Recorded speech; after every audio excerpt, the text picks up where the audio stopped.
Bonjour, dans ce numéro de l'Info en question, l'info, c'est l'annonce faite par le département de Seine-Maritime de couvrir d'ici à 2023 pratiquement 600 communes en connexion Internet THD, très haut débit. Ça pose un certain nombre de questions qu'on voit tout de suite avec notre invité.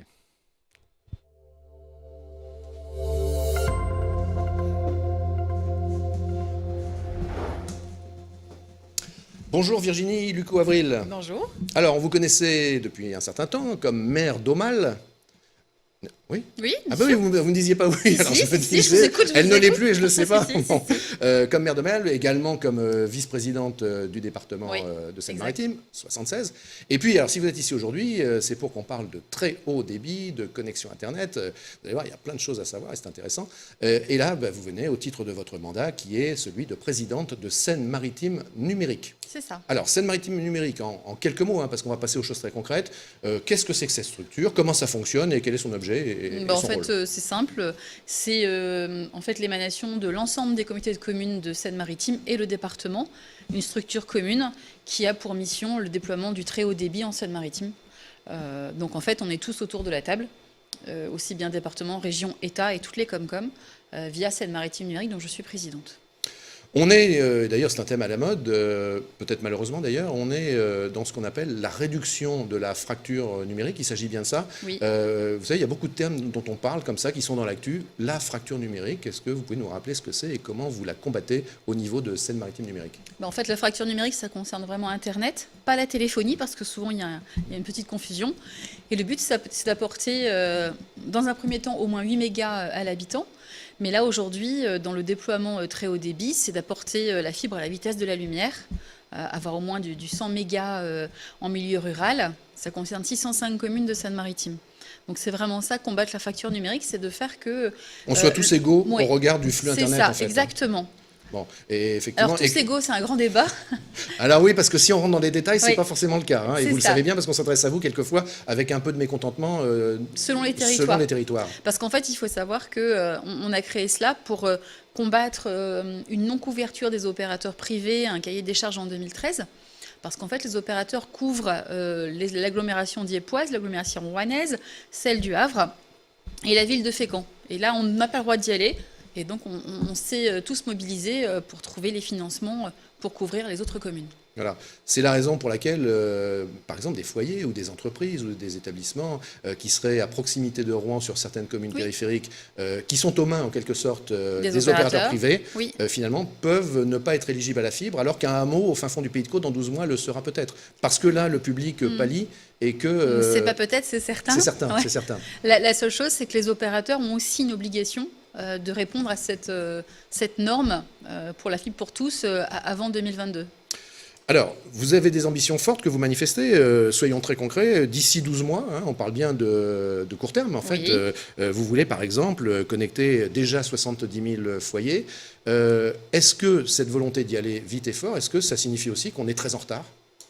Alors on l'était, il y a eu donc le changement de majorité, comme vous le savez, en 2015 au département, où on avait un cahier des charges peu ambitieux jugé par Paris et une boutique qui s'appelle France Très Haut Débit. Et en fait, on a eu pour mission de vraiment passer à l'offensive. Et aujourd'hui, on fait partie des départements innovants. Parce qu'en fait, on a mis en place avec Pascal Martin, président du département, et Hervé Morin, président de région, un 100% fibre pour tous.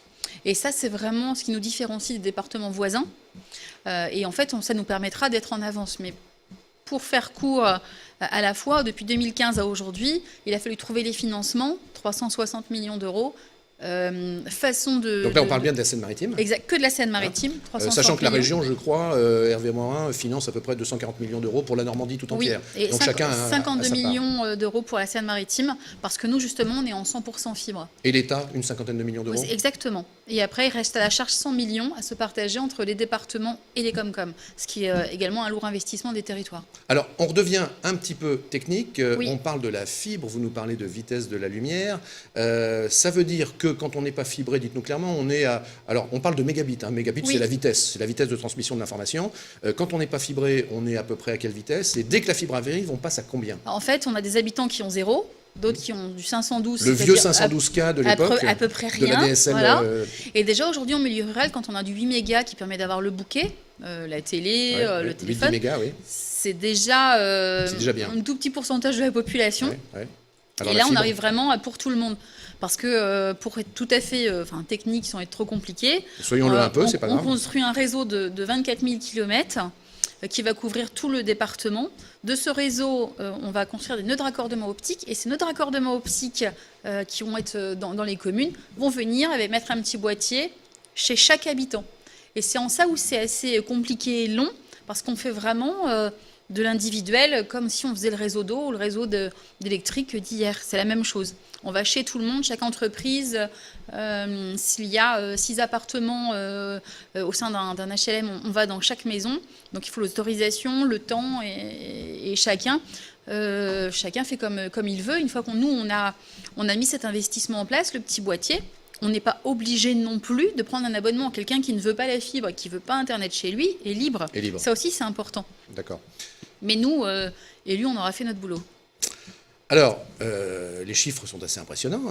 Vous allez, en tout cas, vous nous le dites, j'espère que ça sera bien vérifié sur le terrain, vous nous dites que vous allez tirer à peu près 24 000 kilomètres.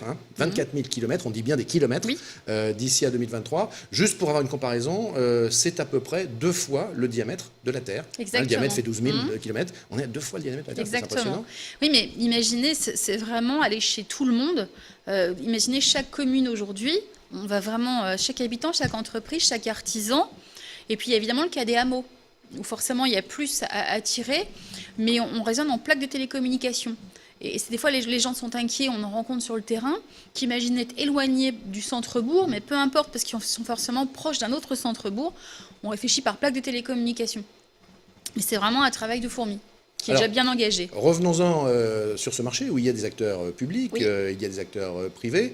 Là, clairement, on est dans la situation où le public vient au secours du privé, tout simplement parce que le privé, en fait, c'est tailler le marché du lion, c'est-à-dire la part du lion, c'est-à-dire les grandes parties urbaines, les grandes zones urbaines, où finalement la rentabilité est meilleure parce que c'est peut-être plus ingrat d'aller tirer du câble en zone rurale. Alors, c'est sûr que pour eux, c'est plus difficile et moins rentable. Mais cependant, on est tous main dans la main. Aujourd'hui, on a tous signé des chartes d'engagement avec l'ensemble des opérateurs qui vont s'installer dans les armoires qui vont être sur place. Après, je pense qu'il faut distinguer 2 choses. Il y a la distribution, l'apport du petit boîtier dans la maison, et il y a la commercialisation. Bien sûr. Qui, en fait, nous, c'est pas du tout notre cœur de métier. Nous, on vient apporter, et après, les opérateurs commercialisent. Donc, vous faites le hard, l'investissement, en fait. Ça. Et après, vous confiez à un délégataire. Exactement. Alors, le délégataire, il a un nom. Il s'appelle Connect 76. Qu'est-ce qu'il y a derrière Connect 76 ? Alors, Connect 76, c'est l'émanation de Seine-Maritime Numérique et de SFR Collectivité, qui, en fait, qui a gagné le marché de la DSP. Mais ce n'est pas SFR comme chacun peut le connaître, c'est un opérateur d'opérateurs. Mais suite à cela, on va venir apporter le boîtier jusqu'à la maison, comme je vous le disais, mais SFR sera comme les autres en phase de commercialisation vraiment pour proposer les meilleurs services, tout comme les autres opérateurs à l'habitant. Et il y a un délai. C'est ça qui est des fois difficile dans la compréhension. Entre le moment où on dépose le boîtier et le moment où ça peut démarrer, il y a 3 mois, il ne se passe rien, à part la phase de démarchage des opérateurs. Vous allez donc connecter sur votre plan d'ici 2023 environ, c'est les chiffres que vous nous donnez, environ 230 000 bâtiments. Oui. Alors les bâtiments, c'est quoi ? Alors foyer, mais ça représente des usages très différents. 445 000 habitants. Des logements, des entreprises, des établissements médicaux, des écoles. Tout ce qui est sur notre chemin. Voilà. Donc on peut imaginer que face à cette annonce, tout le monde se dise « Oh là là, mais moi j'en ai envie tout de suite ». Comment vous procédez sur ce délai entre maintenant, début 2019 et 2023, pour arbitrer en fonction du plan d'équipement, c'est-à-dire ceux qui seront servis tout de suite et ceux, malheureusement, qui seront servis les derniers? Alors, les arbitrages sont purement techniques. Et déjà, c'est mieux. Comme ça évite d'aller dire on est parti là ou là. On est obligé, en fait, de tisser des liens de raccordement avec des structures existantes. Ça, c'est la loi, pour ne pas recasser différents investissements qui ont déjà été faits, avec des nœuds de raccordement qui existent déjà. Et suite à cela, certains territoires sont en fait des plaques très importantes, par exemple ce qui est le cas de Barentin, pour venir nous raccrocher à des nœuds de raccordement qui existent sur Rouen, et afin de découvrir certains territoires. Tout comme Bolbec, Lillebonne, Côte-Bec sont également des liens qui viennent directement plus facilement s'opérer. Donc c'est purement technique. D'accord, donc il n'y a pas la préférence des uns ou des autres, ou peut-être on pourrait imaginer la couleur politique, ou aller savoir. Alors, l'avantage, c'est que la fibre, ça a au moins la logique de faire amener tout le monde au même endroit, parce qu'il faut vraiment qu'elle aille partout. Alors, vous imaginez, s'il fallait faire la fibre par couleur politique, ça ne serait pas possible, voilà, et heureusement. Et on a toujours des mauvaises pensées. Ah, mais vous avez raison, parce que certains l'ont et on pose la question. Mais c'est justement, auparavant, le plan peu ambitieux était à 2032. Donc, en effet, c'était par tâche de léopard. Maintenant, ce n'est plus le cas. Tout le monde va être couvert dans les mêmes temps. Mais quand on dit 2023, dans la dernière année, ce sera vraiment les derniers cas isolés. Une habitation qui, pour une raison technique, n'avait pas le téléphone, pas l'électricité, enfin, il y en a encore. Ce sera vraiment les derniers cas. Alors, on approche de la fin de notre entretien. Je pourrais encore avoir un peu mauvais esprit. Je peux, tant mieux. Non, mais en imaginant qu'une parole d'élu, vous savez bien que la parole des élus, en ce moment, elle est assez mise en cause facilement. Et on pourrait se dire, effectivement, vos annonces sont belles. Hein, effectivement, c'est très favorable pour le territoire. C'est fondamental, la connexion Internet à très haut débit, tout le monde le sait. Est-ce que ce terme de 2023 va être tenu, ou est-ce qu'il peut y avoir des incertitudes et se dire finalement on n'y arrivera peut-être pas, il faudra peut-être un peu plus de temps?